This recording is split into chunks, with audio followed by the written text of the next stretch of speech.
नमस्कार। न्यूज़ 18 के digital platform पर आपका बहुत स्वागत है। मैं हूं आपके साथ अंशिका पाठक।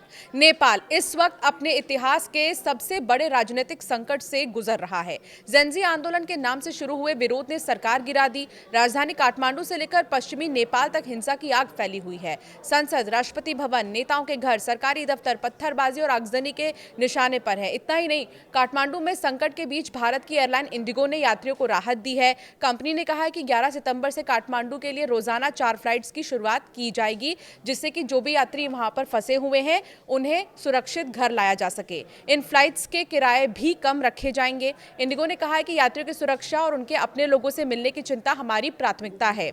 नेपाल में जारी राजनीतिक अस्थिरता के बीच रामेछाप जेल में कैदियों के भागने की कोशिश ने हिंसक मोड़ ले लिया है।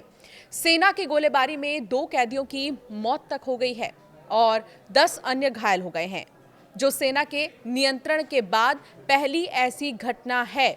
इसने देश की सुरक्षा व्यवस्था पर भी गंभीर सवाल खड़े किए हैं। तो उधर अगर काठमांडू की बात करें तो यहां पर जेल से फरार एक बांग्लादेशी सोने के तस्कर को सशस्त्र सीमा बल ने पकड़ लिया, जो 5 साल से नेपाल की जेल में बंद था। कई सारे ऐसे कैदी हैं जो जेल से फरार हो गए। आधी रात को सेना मुख्यालय के बाहर अलग अलग धड़ों की जेनजी कार्यकर्ताओं के बीच तीखी हाथापाई भी देखने को मिली है। कुछ वीडियोस वायरल हो रहे हैं। वायरल वीडियो में 3 गुट आपस में ही भिड़ते हुए नजर आ रहे हैं, जिससे वहां तनाव का माहौल बन गया है। अब क्या है कि जेनजी के ही 2 गुट बन चुके हैं जो आपस में भिड़ रहे हैं। नेपाल में सरकार के पतन और बड़े पैमाने पर हुए प्रदर्शनों के बीच जेल तोड़कर भागे 22 कैदियों को भारत नेपाल सीमा पर पकड़ लिया गया है। सूत्रों के अनुसार सशस्त्र सीमा बल ने इन्हें उत्तर प्रदेश की सीमा पर हिरासत में लिया है। ये कार्रवाई नेपाल की सेना द्वारा साझा की गई है। ऐसे कई कैदी हैं जिनकी सूची के आधार पर ही उन्हें अब पकड़ा जा रहा है। अभी सभी कैदी यूपी पुलिस के कस्टडी में हैं। बताया ये भी जा रहा है कि नेपाल में भ्रष्टाचार और वंशवाद के खिलाफ युवा आंदोलन के दौरान हजारों कैदी जेलों से फरार हो गए।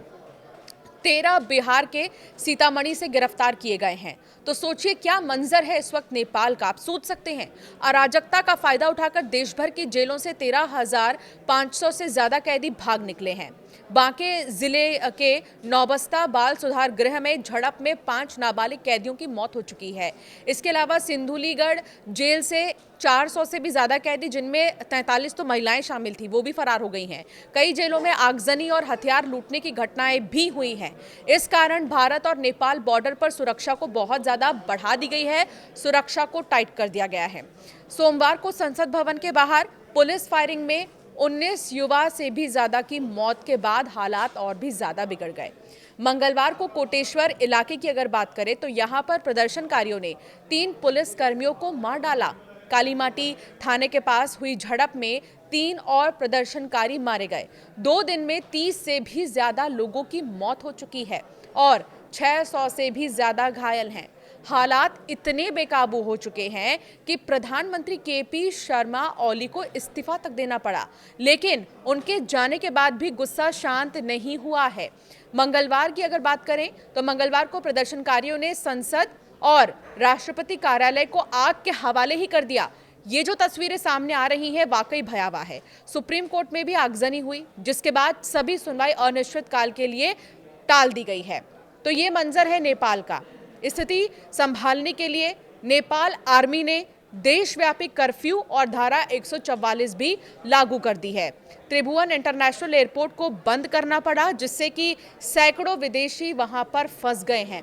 हालांकि बुधवार शाम 6 बजे से उड़ानें फिर से शुरू कर दी गई हैं।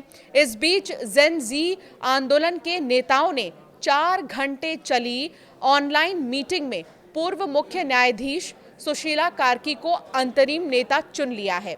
उनकी साफ सुथरी छवि और राजनैतिक दलों से दूरी उन्हें युवाओं की पहली पसंद बना रही है, क्योंकि युवा ये चाहते हैं कि राजनीति करप्शन से हटकर कोई ऐसा नेता हो जो उनकी भलाई के लिए सोचे, जो महंगाई को खत्म करने के लिए सोचे, जो भ्रष्टाचार खत्म करने के लिए सोचे और कैसे रोजगार को बढ़ाना है नेपाल में, इसको लेकर कुछ सोचे। और इसीलिए सुशीला पहली पसंद बनी है। तो फिलहाल बात करें अगर नेपाल में चल रहे जेंजी आंदोलन की, तो ये अभी थमा नहीं है।